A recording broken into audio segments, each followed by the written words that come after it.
Ya, Prime Time Talk kita lanjutkan kembali dan pemirsa, kalau kita bicara soal evaluasi, ini Pak Lisman, ini kan menjadi sangat penting sebetulnya bagi seorang pimpinan manajemen untuk mengevaluasi bawahannya atau pembantunya. Nah, kalau menurut Anda berapa lama atau mungkin dalam kalau Presiden ini 5 tahun, di tahun berapa atau di periode mana sebetulnya evaluasi mengenai raport merah kementerian ini harus menjadi landasan seorang pimpinan manajemen untuk mengambil tindakan? Apakah ini harus dilanjutkan, apakah ini harus diberhentikan menurut Anda?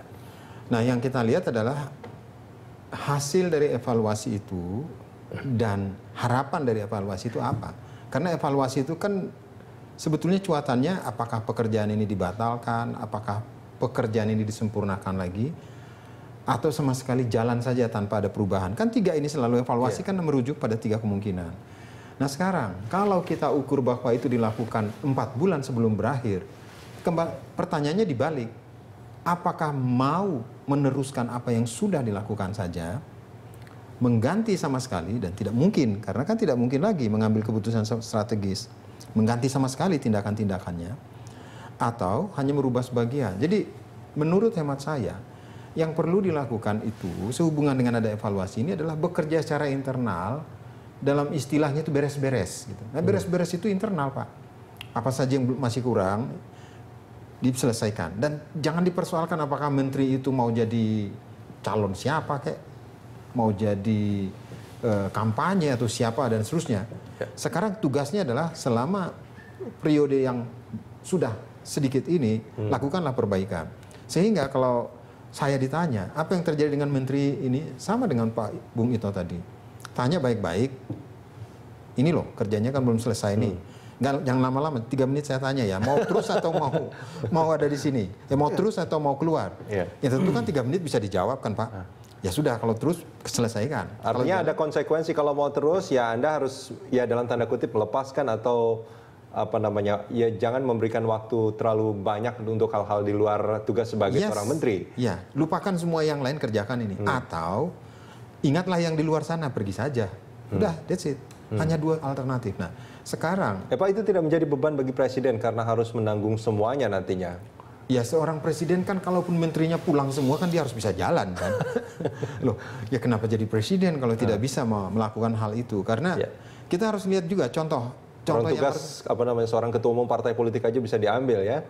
Apalagi mungkin tugas-tugas yang semestinya memang harus diambil, harusnya memang tidak menjadi beban bagi presiden. Satu hal lagi, ada hal pejabat publik di kita itu yang menurut saya salah kaprah. Setiap saat juga sebenarnya itu bisa diganti. Ya toh? Maka apa yang diperkenalkan oleh Jokowi itu bagus. Jangan tanya saya, besok juga bisa diganti kalau tidak perform. Dan yang diganti juga nggak usah sampai harus merasa kehilangan seluruh dunia, kan dia tinggal menunggu diangkat kemudian, karena bisa diangkat kemudian. Ini menarik sebetulnya. Kalau kita bicara soal gubernur, itu kepala dinasnya itu tinggal dicopot-copot saja kalau dia tidak perform. Nah, apakah itu sebetulnya cara yang baik dan mestinya juga diaplikasikan dalam proses sebuah pemerintahan nasional? Saya kira ya, karena begini, sekarang ini authority, pengaruh bukan di menteri lagi kan. Banyak tokoh-tokoh partai yang lebih berpengaruh dari menteri loh. Ketuanya bisa ngatur segala macam kan. Bahkan untuk melakukan tindak korupsi itu tidak dilakukan oleh menteri, dikendalikan dari kantor-kantor partai. So, ketika dia menjabat jabatan publik, concern lah terhadap jabatan itu. Seperti Bung Ito bilang tadi, ini jabatan mulia gitu. Pimpinan partai politik, ya tanda kutip mulianya agak kurang karena dia terus harus bermain dengan yang lain. Tetapi seorang pejabat publik, dia menjalankan fungsi pemerintah dan negara. Dia mengabdi pada negara. Whatever the story, pentingnya dia harus. Dan dia memegang amanah lebih dari 250 juta. Persis. Rakyat Indonesia, Pak Margarito. Urusan kesehatan, 250 juta orang kesehatan, 250 juta itu tergantung pada Menteri Kesehatan kan. Rumah kayak tadi itu Ian Farid, berapa juta orang yang rumah tidak beres itu bergantung pada dia kan. Tanggung jawabnya luar biasa besar. Jadi ini kan luar biasa hebatnya pekerjaan ini. Masa diurus dengan cara kayak begitu gitu kan. Nah oleh karena itu memang harus diberikan sanksi yang masuk akal. Cuman Sanksi seperti apa yang masuk akal menurut Anda? Kalau ini masih di awal-awal, katakanlah baru setahun pertama, resign. Tahun pertama, artinya evaluasi itu hanya untuk 1 tahun pertama. Ya, kalau Anda tidak beres, lebih baik Anda mundurkan diri. Anda mundurkan diri. Kalau sekarang ini memang mau apa lagi? Tetapi boleh jadi ada kebutuhan politik untuk resign. Karena dengan sekali lagi kalau resign pada periode-periode ini itu sama artinya dengan menegaskan kepada publik, memberikan pesan kepada publik bahwa saya top, yang payah ini mereka-mereka ini, bukan saya. Begitu itu. Lalu saya masih top juga.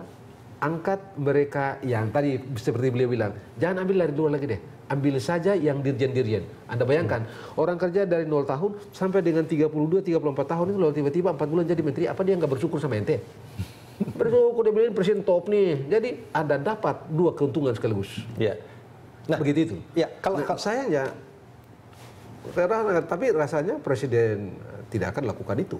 Tidak akan lakukan itu. Walaupun sebenarnya cukup alasan dan cukup momentum untuk membuatnya menjadi mulus. Apa momentum itu? Sekarang ini kan menteri-menteri jadi tim sukses nih. Begitu kan? Di Undang-Undang 42 2008 tentang Pilpres itu disuruh mundur. Disuruh cuti gitu kan. Udah sekalian aja gitu. Ente punya kerjaan kayak begini nih. Ente mundur atau ente berhenti? Ya. Sudah begitu ente jadi ini kerjaannya aja belum beres gitu, tapi sudah cuti, ini gimana? Anda sudah ada enggak, maksudnya begini, karena diharapkan juga udah kagak bisa kan. Jadi mendingan kita ambil aja poin yang lain gitu. Nah, Anda ini kerja udah enggak beres. Begitu kan? Sudah enggak beres, Anda urus lagi itu kampanye sana sini begitu ya. Sudah pasti Anda parah gitu. Berhenti atau saya berhentikan? Baik. Anda mundur atau saya berhentikan? Pasti dia bilang udah deh, aku berhenti aja deh. Dan itu kalau mereka punya sikap satria ya? Ya, dan kalau itu tidak, celakanya dan ini bangsa ini sayang sekali ya, cuma punya 1 orang, Andi Malarangeng, yang begitu jadi tersangka berhenti. Ya kan? Yang lain-lain masih juga ngeyel sana sini. Tapi kan ini belum jadi tersangka, hanya kinerja saja yang sebetulnya. Tidak ada urusan, tapi kan beda-beda. Jadi tersangka kan karena kinerjanya payah juga kan. Kalau Anda punya kinerja top kan tidak akan jadi tersangka. Baik, kita akan sambut di segmen berikut nanti.